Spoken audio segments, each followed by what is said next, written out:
Day 27 of the New Testament by Pentecost Reading Challenge. Today we begin reading Luke and Acts by reading Luke chapters 1 through 6. Scholars have long known that this is essentially one work in 2 volumes by the same author. It has thematic unity, an equivalent style and language. Luke traces the movement from Galilee to Jerusalem, the center of Jewish culture. Acts then traces the movement outward from there throughout the provinces, and ultimately to Rome, the center of the empire. Because Acts does not mention Paul's execution, tradition often dated this to the early 60s.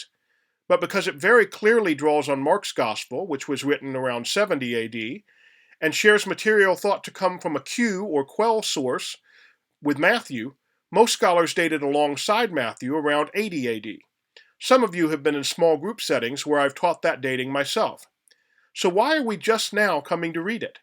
This is the one place in his evolution of the word where Marcus Borg departs from the majority opinion, which he uses when there's not consensus. He is one of a growing number of scholars to suggest Luke Acts is much later. We'll cover some of the reasons for that in future entries. I am intrigued by, but not entirely persuaded by his arguments. However, for now, if nothing else, I like how this dating spreads the Gospels out, putting the letters and particularly Revelation into a better context for us, and having us revisit the life of Christ as told in the Gospels multiple times. Enjoy. Luke Acts is long, so we'll spread it out over several days, almost all of next week in fact.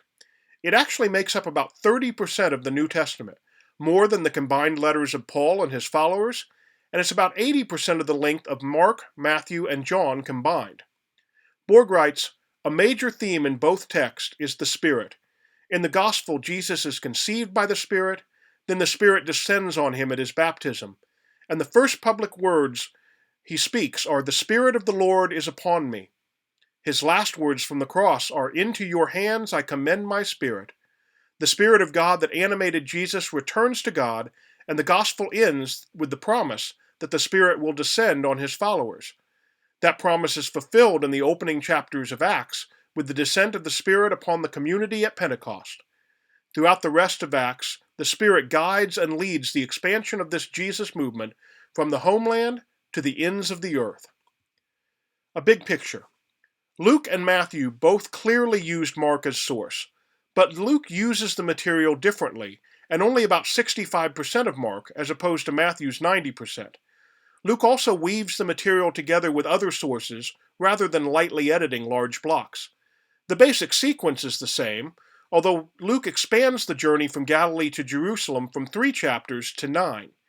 Luke shares a number of verses with Matthew that are not drawn from Mark, leading scholars to speculate on a Q source as mentioned before. Like Matthew, there are also several hundred verses that are only found in this text.